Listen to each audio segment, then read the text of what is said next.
way to start this conversation is to hear from each of our panelists. And let's just talk about feelings. What feelings came up for you? Because I imagine whatever we're feeling up here, folks are also feeling out there. So what came up for you emotionally as you were watching? So me? Suliman, sure. Brother Suliman. Oh man, I didn't want the film to end. Can you hear me? Okay. I really didn't want it to end. Seeing him smile, seeing the energy, seeing the artwork, and just knowing that my actual icon and an artist and mentor, you know, is not physically here, but he's not gone.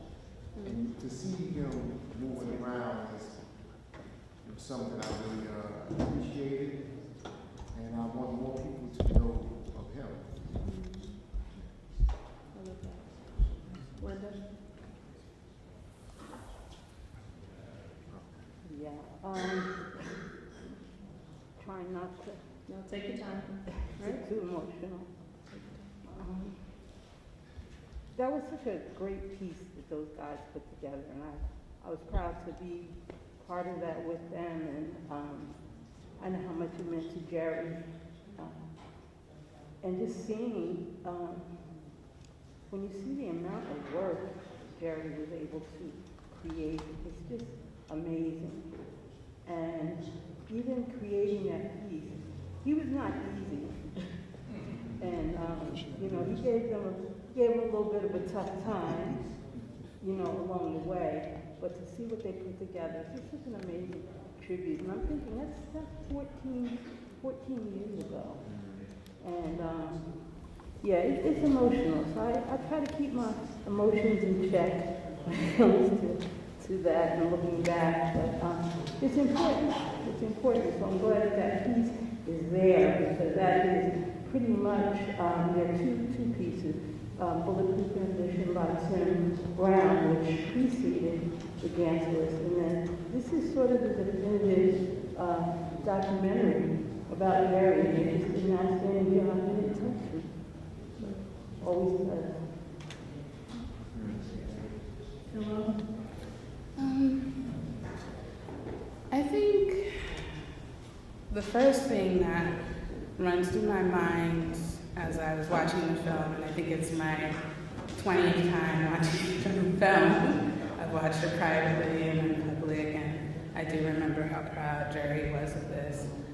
The first thing that always runs through my mind is just thinking of Jerry, right? So thinking of his ears. So he had those bodhisattva ears, right? They're bigger, right? Like Buddha. And Buddha's ears are bigger because it's to hear the world. And then I think of Jerry's mustache, and I think of his beard, and I think of the way that he walks, and his fingers, and how they would have paint or something else always on his nails, right? Because he would have been working on a project. I think of his clothing, and I think of just the way his body was. I always, because I know whenever I was around Jerry, I would listen to him and study him, just because I loved him and because he presented himself to the world, right? The second thing, intellectually, I thought of watching this is how important it was for Jerry to document things. So to document himself, document his progress, document things for the future when he wouldn't be here, but how he encouraged other people to document themselves. And he documented other people, and he documented the world. And so, you know, it's just so many images of just remembering, you know, to the present.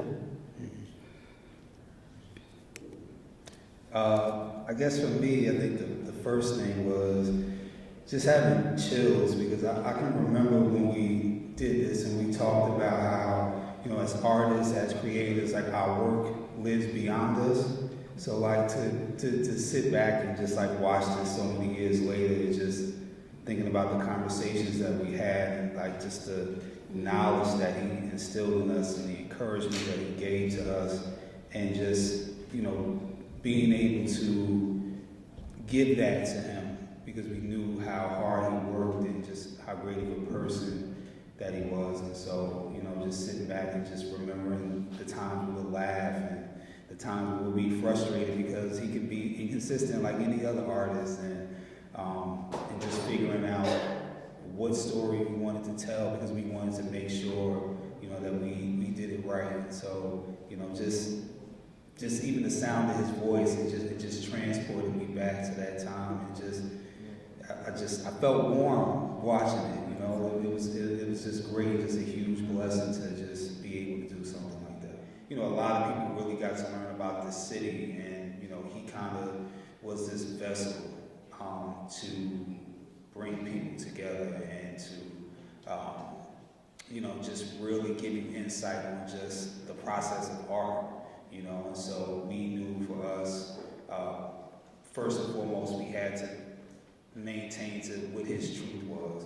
So we weren't going to put anything in there or shape it a way that he didn't approve of. And so, you know, even as we were going along, we would kind of watch things back and talk things through, and you know, we would kind of pitch like, hey, you know, we want to use this angle, we'll kind of put it together like this, and you know, sometimes he'll go, oh, I don't think so. And then sometimes we'll cut it together and go, see, we told you, right? So, you know, it was just a big collaborative process, you know, because we, even though as storytellers, you know, we can get in our own heads and want to tell things our way. So we had to make sure we honored him throughout the process.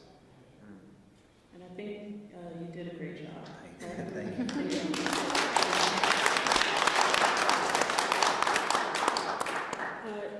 Noelle and Suliman, the film opens with this idea of memory, right? What we remember, how we remember, the archive. And even in this moment, we are sitting here creating a collective memory, being here together. Can you talk to me about what memory is for an artist? In your own work and in his work, what's the importance of memory and holding space?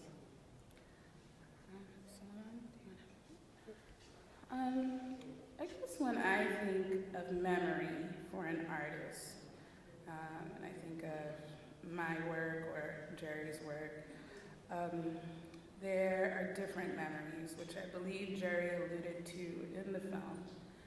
Is you have this memory that's presented to you by society, right? So in the film, Jerry discusses the Newark Rebellion or Newark riots, right? Then you have kind of your material, experiential, active memory, right? Which he indicated in the film was playing with the G.I. Joe, which is kind of ironic, right? Because the G.I. Joe is the personification of this colonization of places like Newark and places like Vietnam, right? So you're working in between these different spaces of memory. Then there are memories that you learn. So there are histories that you learn in books that you feel are memories that you kind of acquire, right? It's called, and you feel that you in some way get to learn some more about your reality. So I think it's kind of like concentric circles of memory, right, that make up this experience. So that's how I would kind of describe it. Well, for me, I believe memory can take you anywhere. Just like if you turn on a song that you didn't hear for over 40 years, you go back to that moment when you first heard it, whether it made you sad or made you happy, or you see a certain TV show, cartoon that you didn't see since childhood, and you get happy about that time. And it promotes something in you that takes you exactly to that spot. Yeah. And watching this film took me back to that time of seeing him at a certain time where, even at that time, I wasn't around him like that. He was still like that urban legend for me. You know, I wasn't that close to him to be there until 2016 is when I really got embraced by him, you know. So at this time, seeing this, I was still trying to get to a level of Jerry Gant era or being around. And I'm over here like, hey, Mr. Jerry Gant, you know, that type of thing, you know. And he times the piano, you know, I remember one time seeing him. It was a festival at Rutgers, like they were doing like a festival over there. And I was with my daughter and I saw him. I was like, hey, G John's together. He was like, shh. you know, he did those on ground and everything. He probably could have gotten in trouble for putting those things in, so I can't put them out there. It was like, that was his other thing. You know, he had so many facets to him. And I was happy to see the layers of that. Because myself, I'm not just one type of artist. And I challenge anybody, if you're multifaceted, don't stick to just being a master of one. You don't have to. If you know how to dance, sing, produce, you can do all those things. So if you like to do murals, if you like to do portraits or cartoons, one quick thing he said to me right before we had the open doors in 2016, I told him, hey, listen, I really like doing comic books, right? He said, what do you want to do? You want to be a comic book artist? Because that's all you would do. Or do you want to be an artist that does comic books? Because you can still do all these other things. So I said, yeah, I'm an artist that does comic books. I'm not limited to one thing. And that's the greatness about memory, because I can remember that time and feel the happiness and hear his voice, and remember the surroundings and where we were. So I love to connect with memory. And you and I talked about spoken word poetry earlier. Yeah, you know, Jerry Gant was one of the best to do it. The ghetto optometrist, the third eye specialist, front teeth, gold teeth, old provocateur, kicking in the doors of oppression. And the first lesson was love. He said that, and I will never forget that. And at this moment, I will rescind this love to you and you and you on this day when we pay homage to him, the OG, the real G. He's still here. Can't you feel him? I feel him. You feel him, I feel me. And I want you to feel this reality that we're in at this very moment, because it's precious. That's right. It's energetic. It's poetic. And we need to keep that embedded in our minds all the time. Come on, y'all better. Y'all better.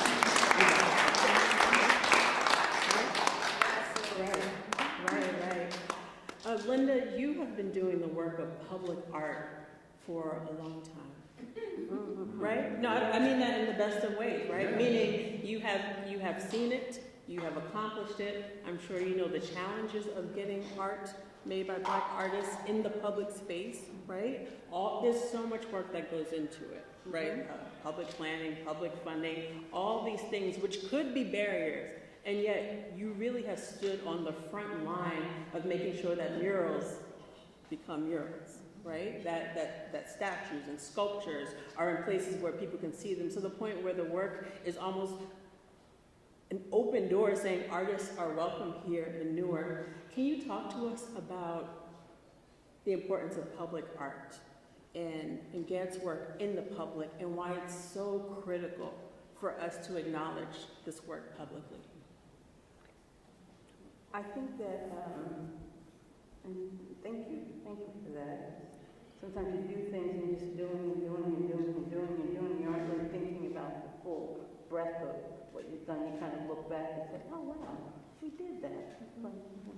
And I know that the thing about the public art realm, it was not something that I set out to do. It was not on my bucket list, my radar. But when I started working with Jerry, one of the things that he wanted to do in terms of his career trajectory was public art and create works in the public space. And the thing about it for him that I recognized, particularly around the sculptures, he'd done some murals and things. For him, the sculpture was about the permanence of it. because, you know, murals over time may get wiped out and painted over and buildings get torn down, but the permanence of metalwork just had such an appeal to him. So, you know, just the energy of that, to me, the hope of that. You don't know, to be able to do something that is going to inspire people, and you have no idea about it happening. That's powerful. So I think that's why that realm is so appealing. You don't have to go into the gallery. You don't have to go into the museum. It's there for you. So, and I've seen that influence, even in young people. We were doing one of the first public art activities that we did was, I think about 4 artists, Jerry, a bunch of other artists. They did live painting at Lincoln Park Music Festival, painted the recycle bins. And they were out to the park, and I remember some kids coming around, and I remember one of the little boys was, you know, kind of peeking around and looking, and I said, come on, you want to meet one of the artists? And I'll never forget the little boy said, I never knew that's what an artist looked like. You know, and it was just, I feel like he didn't, and I said, oh man, that's powerful. Well, you know, come on. And so that's what art does. So that's what I like about that medium. That's right. That is what art does, right? Yeah. That's what art does. Noelle, can we like shift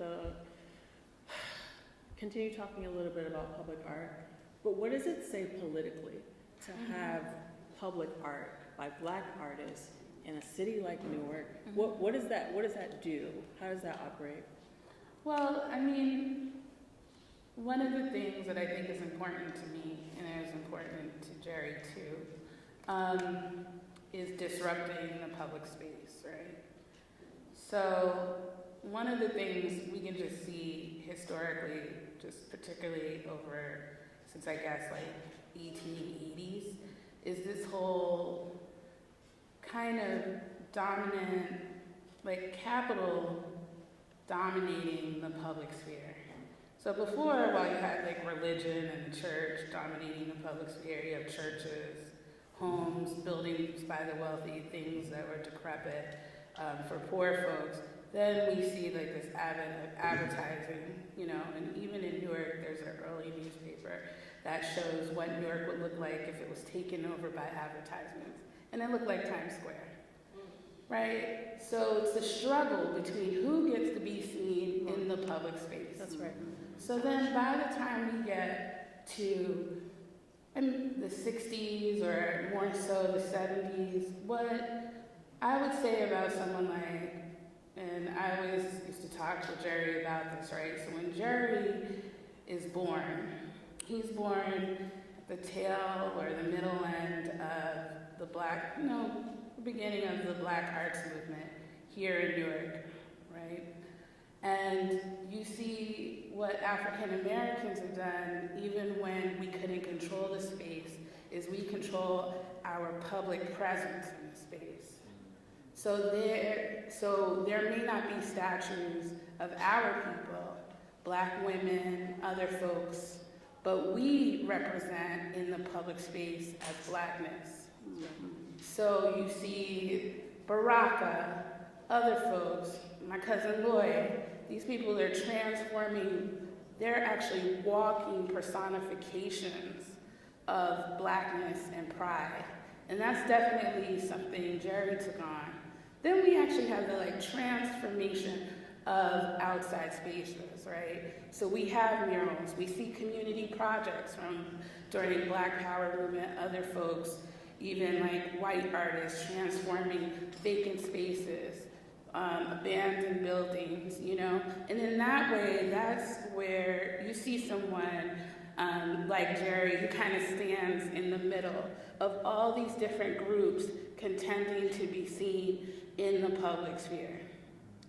And that's something powerful because Black folks, Afro-Latino folks, mixed race, multiracial, and even indigenous folks are always being pushed off of the streets, right? So either they're pushed off the streets into sequestered spaces. Either we're policed and we're arrested, either we're, followed.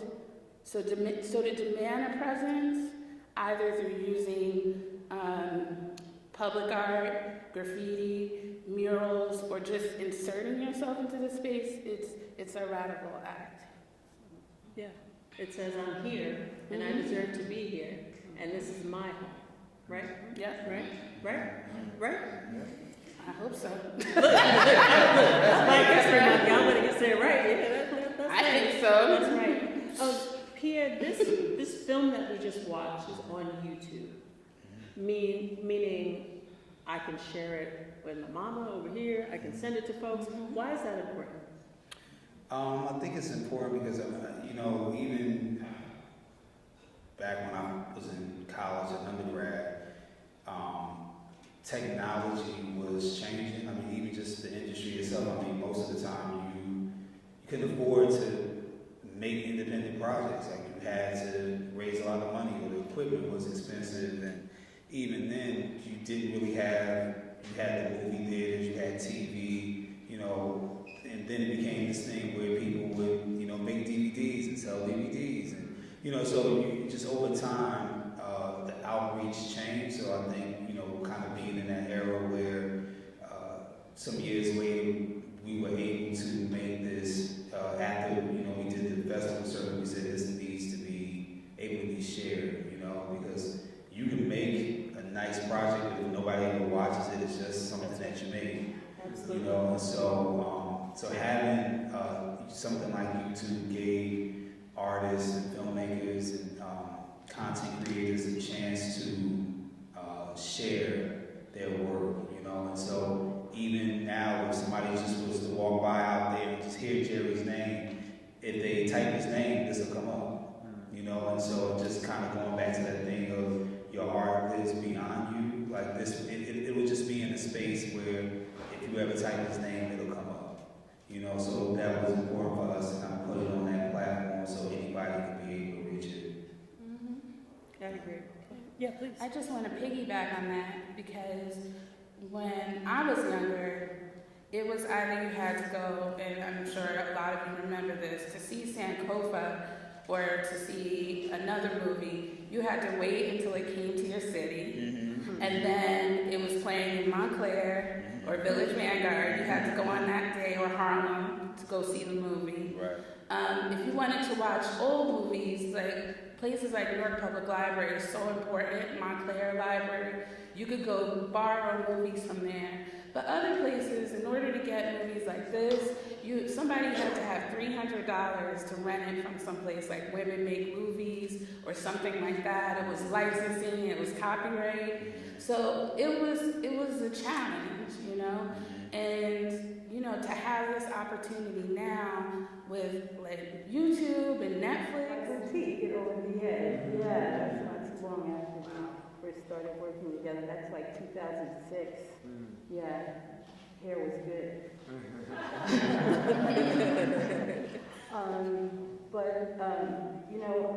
I feel like I look back on things through my adult eyes.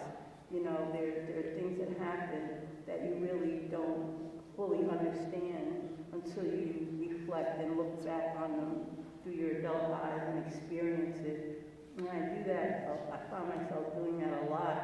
And one of the things I think that happens with Jerry is, from the perspective of memory, is there are things that Jerry said or did that I might not have understood at that time. And, Jerry was such a character that, sometimes, there's some things that you process and there's some things you're like, yeah. But I look back and I'll think about something, I'll say, you know what? Yeah, I get that. I get that, and I get what he was saying, or things that just make you feel something. So my family memories, when I put on my art hat and create things, the things that I draw or paint or assemble are largely rooted from my memories. Even the way I draw flowers are based on my memories of flowers, the way they were drawn in the 60s, and the caricatures and things like that. So for me, I think that the significance of memory is so powerful, because sometimes we kind of just move past things. That's right. And not think about it and then just keep it moving, as they like to say. But I think it's important to reflect and learn and kind of grow from that. I think that's what memory does for me. And sometimes Black people don't have the luxury to stop and reflect, right? So that's even more of a reason for us to have the space in this time to remember together. Right? Yes. Right? Yep. Thank you so much, Linda. All right, you want to toss it to y'all? I mean, I think mine is kind of a combination, because I think about, he talks about his process of how he can't work if he's sad or if he's mad. And, I've always been interested in just how different artists, about their processes. Everybody has a different process. And, like even for me, sometimes I have to let stuff process before I can do anything. Right.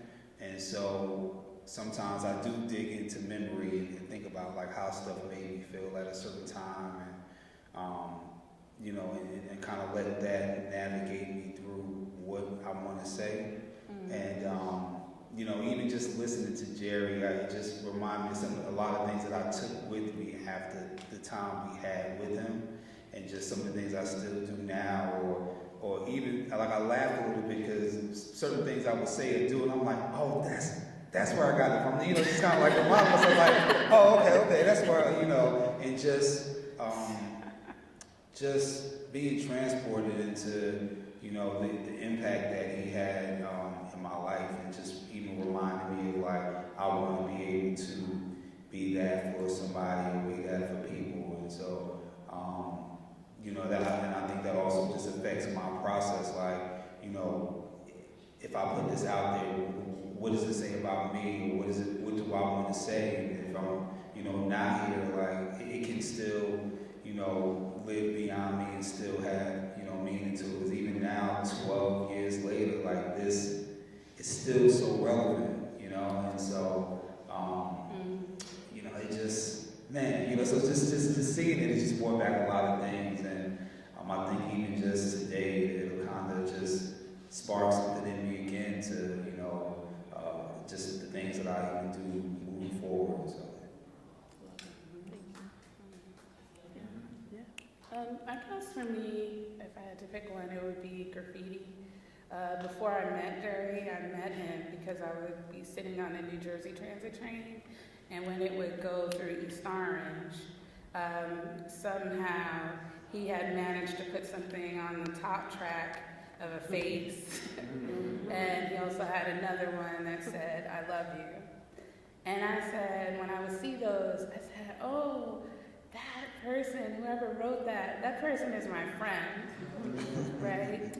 I said, because, when you're an activist, and when you care about history and Black culture forever, and like finding other people who care and who talk about it and who take chances to put things out in the world is like, it's a big thing. And so like I remember I would see it, and then I met him because I was running from a train in Jones Square from 33rd Street to Newark, and I fell across the floor, and I slid on my stomach across the floor, and he helped me stand up. And he introduced himself to me, and I was like, nice to meet you, I gotta go. And then I met him again, and he says, don't you remember me? I helped you in Jones Square. And I was like, I don't, but it's nice to meet you again. And then I met him a third time. I was walking down the street, and he was like, okay, we're gonna do this again, I see. And I was like, okay, what's your name? And he was like, Jerry Gant. And then he was like, oh, you gotta come to this thing, this open doors. It was 2003. He said, you gotta come to this thing. And I said, this is dope. I've been wanting to, find a community, so I'll do it. And then it was so funny, as he walked away, he had the bag on his hip. And I said, hold up. I said, you know that artist? I've been wanting to meet them for the longest time, and I don't know who they are. And he's like, that's my work. All that to say is like what Pierre said, there's something within the artist production. So when you produce something, you create something in that moment that lives. You know, I feel like I look back on things through my adult eyes. You know, there are things that happen that you really don't fully understand until you reflect and look back on them through your adult eyes and experience it. And I do that, I find myself doing that a lot. And one of the things I think that happens with Jerry is, from the perspective of memory, is there are things that Jerry said or did that I might not have understood at that time. And, you know, Jerry was such a character that, you know, sometimes, you know, there's some things that you process and there's some things you're like, yeah, you know. But I look back and I'll think about something else. Say, you know what? Yeah, you know, I get that. I get that, and I get what he was saying, or things that just make you feel something. So my family memories, you know, when I put on my art hat and create things, the things that I draw or paint or assemble are largely rooted from my memories. Even the way I draw flowers are based on my memories of flowers, the way they were drawn in the 60s, you know, and the caricatures and things like that. So for me, I think that the significance of memory is so powerful, because sometimes we kind of just move past things. That's right. And not think about it and then just keep it moving, as they like to say. But I think it's important to reflect and learn and kind of grow from that. I think that's what memory does for me. And sometimes Black people don't have the luxury to stop and reflect, right? So that's even more of a reason for us to have the space in this time to remember together. Right? Yes. Right? Yep. Thank you so much, Linda. All right, you want to toss it to y'all? I mean, I think mine is kind of a combination, because I think about, you know, he talks about his process of how he, you know, he can't work if he's sad or if he's mad. And, you know, I've always been interested in just how different artists, about their processes. Everybody has a different process. And, you know, like even for me, sometimes I can't have to let stuff process before I can do anything. Right. And so sometimes I do dig into memory and think about like how stuff made me feel at a certain time, and you know, and kind of let that navigate me through what I want to say. And you know, even just listening to Jerry, it just reminded me of a lot of things that I took with me after the time we had with him, and just some of the things I still do now, or even like I laughed a little bit because certain things I would say or do, and I'm like, oh, that's where I got it from. You know, just kind of like remind myself, like, oh, okay, that's where, you know, and just being transported into, you know, the impact that he had in my life, and just even reminding me of like, I want to be able to be that for somebody or be that for people. And so, you know, and I think that also just affects my process. Like, you know, if I put this out there, what does it say about me? Or what do I want to say? And if I'm, you know, not here, like, it can still, you know, live beyond me and still have, you know, meaning to it. Because even now, 12 years later, like, this is still so relevant, you know? And so, you know, it just, man, you know, so just seeing it just brought back a lot of things. And I think even just today, it'll kind of just spark something in me again to, you know, just the things that I even do moving forward. So. I guess for me, if I had to pick one, it would be graffiti. Before I met Jerry, I met him because I would be sitting on a New Jersey Transit train, and when it would go through East Orange, somehow he had managed to put something on the top track of a face, and he also had another one that said, "I love you." And I said, when I would see those, I said, oh, that person, whoever wrote that person is my friend, right? I said, because, you know, when you're an activist and when you care about history and Black culture forever, and like finding other people who care and who talk about it and who take chances to put things out in the world is like, it's a big thing. And so like I remember I would see it, and then I met him because I was running from a train in Jones Square from 33rd Street to Newark, and I fell across the floor, and I slid on my stomach across the floor, and he helped me stand up. And he introduced himself to me, and I was like, nice to meet you, I gotta go. And then I met him again, and he says, don't you remember me? I helped you in Jones Square. And I was like, I don't, but it's nice to meet you again. And then I met him a third time. I was walking down the street, and he was like, okay, we're gonna do this again, I see. And I was like, okay, what's your name? And he was like, Jerry Gant. And then he was like, oh, you gotta come to this thing, it's open doors. It was 2003. He said, you gotta come to this thing. And I said, you know what, this is dope. I've been wanting to, you know, find a community, so I'll do it. And then it was so funny, as he walked away, he had the bag on his hip. And I said, hold up. I said, you know that artist? I've been wanting to meet them for the longest time, and I don't know who they are. And he was like, that's my work. All that to say is like what Pierre said, there's something within the artist production. So when you produce something, you create something in that moment that lives, right? So even though he was connected to that creation, there was something about that I connected to, all of these folks connected to, and folks we don't even know connected to, that continues to reverberate outside of that moment of creation. That's right. I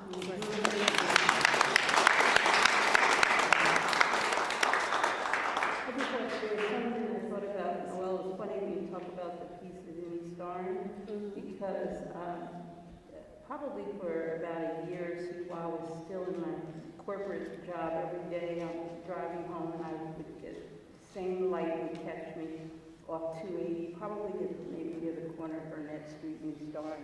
And there was a utility box, and there was this big face painted on it, and it said, God knows my name. And so I would see this, and I said, God knows my name. And I would look at it, and I'm kind of like talking to it, and who put you here? Because this is not like, this is not a kid work, this is not, you know. And so fast forward a few years later, when Jerry comes up to Over the Edge for us to meet and talk about maybe working together, and he bops in, whips up his laptop, and he starts scrolling through artwork, and then I see God knows my name, and the image, and I was like, I know that word, it's some kind of thing. And I said, he said, yeah, I said, yeah, I said, I saw him in front of you. And he just kind of shook his head, like, yeah, that's me. So, yeah, so, and there's so many people that have that same experience, that met him through the work that they saw first, and then later came to know who he was. And I met a woman who came into the store and said that she saw some work he had in the store. She said that when she had friends that would come to town, she would take them around and show them I love it. Heritage stories. self-commissioned Wow. Jerry Gant. So yeah. God knows my name. Knows my Right? name. God knows my name. We'll do one more round like that, and then I would love to open it up for questions. And I'm just going to say this, since we're a community, right? I would love if somebody could ask about textiles, so we can make sure we get that in there. So you know, just think of your question about textiles. All right, one more word list, right? Silence. Leaving this place. HIV and AIDS. Express it versus repress it. Detox the ghetto. Molecule shifting. Swallowing your own blood. in legacy? I think silence for me, and I remember us talking about that, and now just like throughout the years, like really knowing what that meant, because a lot of times we keep ourselves really busy because if we stay quiet, we'll have to deal with our own selves, and so, you know, just as I grew older, I tried to practice being more silent and just reflecting on my life and what I'm doing, what's happening around me, and even sometimes if I'm writing or I'm doing stuff, I don't want to listen to anything. I just need to be with myself, and I think that that kind of was the beginning of realizing the power that's in it, because every day we just deal with a lot of noise, you know, and now especially with social media, and there was just so much going on. You turn on the TV, and so sometimes you have to like center yourself and just be in your own company, because there's a lot of people who I realize in my life, and people I know just, they don't know how to be by themselves. And sometimes it's hard to watch, you know, whether it's they have to stay in a relationship that they know they don't need to be in, or, you know, they can't be truthful with themselves. It's hard to be, you know, truthful with yourself, you know, and so I had to learn that the hard way throughout the years. So I think silence was like a big thing that we even talked about when we did this. I'm going to take two together. Leave this place and legacy. I have to say, and I didn't realize one of those things I reflected on. I think Jerry was the first person that I knew that really spoke about legacy and spoke his own legacy. I never heard anybody talk about and think about what they're doing now, being connected to their legacy in those terms and in that way. And that was something that I was kind of really drawn to understanding about him, and how deliberate he was about everything he did, and for that reason, thinking about, when I leave this place, what am I leaving behind? And since he's passed away, you know, I really have thought more and more about the idea of art after life, right? So what happens? And it's, you know, it was certainly his greatest fear that his work would be, you know, there was an artist whose work was thrown out by one of the galleries, and that was his greatest fear. My work is going to end up in dumpsters and trash cans. Nobody's going to care about it. And that's what, when I leave this place in legacy, it's just, I think it's caused me to have to think about it more and more. And it's important. It's so important. And I know that, I think that some of the things that I've gotten involved in doing on behalf of Jerry's work since he's passed away, I think the reason why I feel strongly about honoring commitment to it is because I know how important that legacy was to him. So I think that's what resonates for me. We leave this place and legacy. Oh, I can go. Yeah. I guess for me it would be detox the ghetto. So I guess one of the things, you know, I'm thinking in the past hour about Jerry that I connected with is, as folks know, Jerry was a big reader, right? And a lot of us artists actually came to the library. The magazines actually used to be on this floor. You'd have to get Sculpture magazine and sign it out to read it, and they would take these $10 and $12 magazines out for you to read it. And shout out to Manuel, Acevedo. This was one of his spots too. But Jerry had hundreds of books and CDs and DVDs. And typically for Jerry, a day for Jerry back when I first met him, could be he could go to church in the morning on Sunday, then he would go to a meeting, a recovery meeting, he would go to a lecture later on, and then listen to some music, right? And one of the reasons why I think we probably connected so powerfully is because of the fact that I had never met anyone who, even though I was a black feminist, right, I used to read, Final Call. Why? Because I wanted to know what black folks were thinking. I wanted to know all the different ideologies of blackness. And Jerry had read those things too.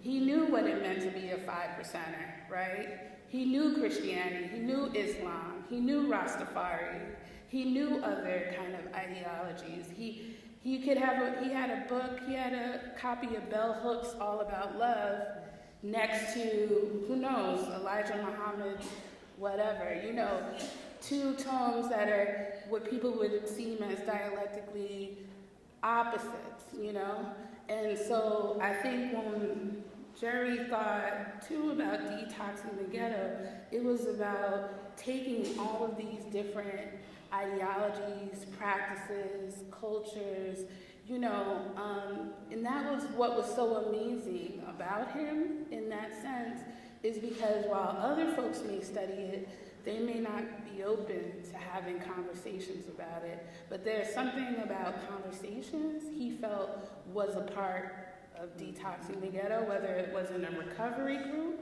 or whether it might have been in a sexist, men's discussion or something like that. He would try to glean knowledge from it and bring it together to learn about healing. And I think, that was something that always stuck out for me.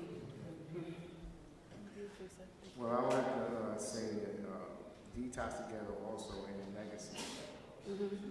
Detox the Ghetto for me, I'm choosing that because that's pretty much how my introduction to him, seeing that on cement on, I believe it was either Main Street or Freeway Drive, one of those streets, and I didn't really know what it meant at the time, and just that was my introduction to seeing this mysterious artist, and I gravitated to the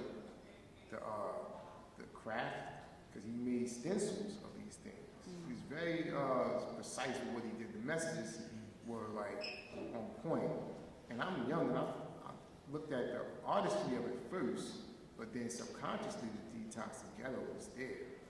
Detox the mind, but Detox the Ghetto, and I take that as really changing the ghetto and freeing the minds from being in an oppressed state. So detoxing the whole ghetto, the community, which we know they called the ghetto growing up, So detoxing that and making it to be more of an enlightening type of person, knowing your importance, knowing your wealth, knowing that we are kings and queens, detoxing that, taking that shackle off of your brain and actually uplifting the whole community. So that's kind of what I got from that moving forward.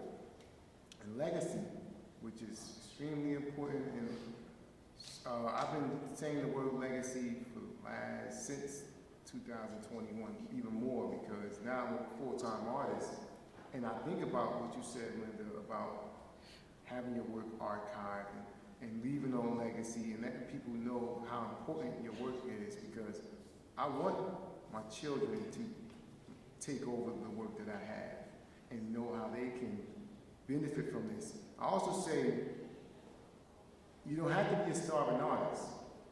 So everybody thinks you have to. You don't have to be a starving artist.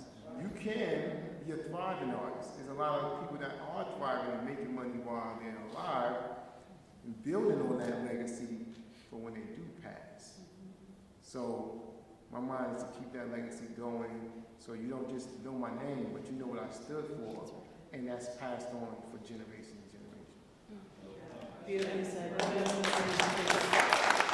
Part of our work here today is to continue to renew the sacred, and that's what we're going to do. So, one thing about Jerry was he was such a visionary that even when I met him, even though I had a retail space, he was one of the reasons why we clicked. He already had established, like he had created all this branded merchandise, and the idea of, he was really inspired by like Keith Haring and Andy Warhol in terms of their view of commercializing work, and this idea that art is not meant to be commercialized, but he had t-shirts and jewelry and watches and different things that he had in addition to his fine art, we'll say. So he wanted to really try to create a distinction between those things, and then on top of that, the clothing thing. So as far as the estate and the work that he left behind, one of the things that I've been doing, I mean, I'm really honored to have been, for the family to entrust that to me, to see after the work and to represent the work. And one of the first things that I did was file probably about 10 copyrights for works that were very prominent of his, and works that he had intended to be commercial pieces.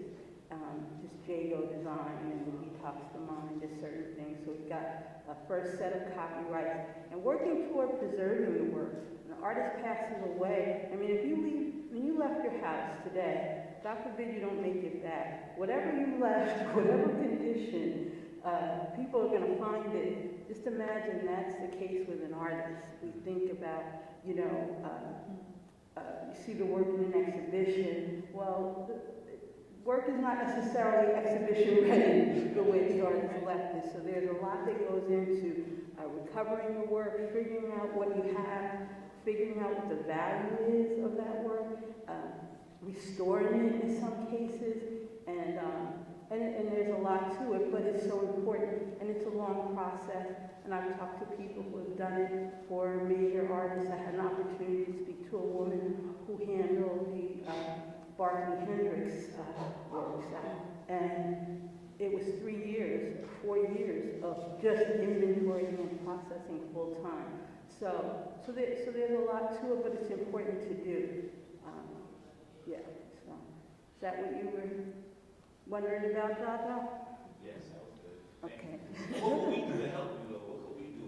Are you selling art? Are you selling? Well, I do. I mean, I've been doing, so this is now, last year was the 5th year of Jerry's passing, but every year, probably for the last, I think we've done 3 annual collector sales.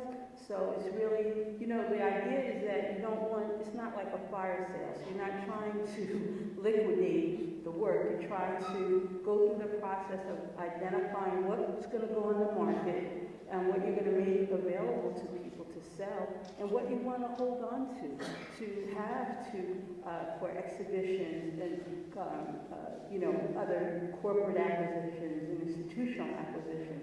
And we've been able to kind of strike that balance a bit. So whenever, I mean, a lot of people have supported, and I have to shout out Kathleen and Lisa here in the front row who have worked with the collection and worked with me on that.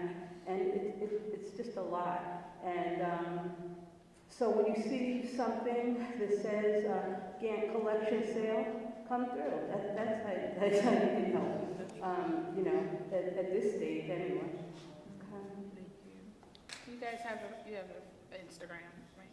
Yeah, we have a Jerry Gant Legacy Instagram. Pink Dragon Management is my Instagram. So, I mean, whenever we're doing something and posting about it, we are working on a spring sale, talking with the museum about doing a pop-up that would be focused primarily on the Gantalist gear.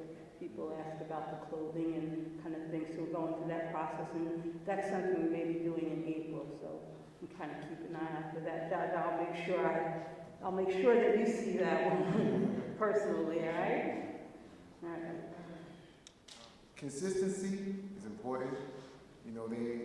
I know social media, like how I use it, is to market myself as much as possible. You got to find out your demographic, who likes you. What can you provide as an artist that somebody else can't? You have to be more innovative. And in this world today, everything is like this. There's swiping up, they see a picture, there's a lot of different artists. What can you do and provide that's going to make them stop past those 3 seconds and say, oh, I like that. You know, so you got to put layers upon the work that you do. And marketing is the biggest thing. Marketing. If you have the best art but nobody sees it, it'll just be the best art that never gets seen. So show your work. Tell them that there's a price on it. Because that's a lot of times we show our work all the time. Hey, look at what I just did.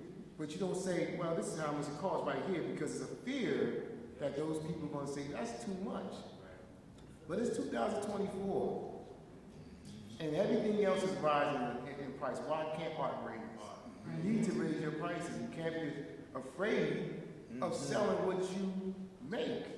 Because I can't do what you do the way you do it, and vice versa, right? So that's your intellectual property, which is important. It's a one-on-one, all right? And I also want to say I'm for real artists against AI, because let the words breathe. We fight for truth and connectivity. Because we fight for truth and connectivity. Because we fight for truth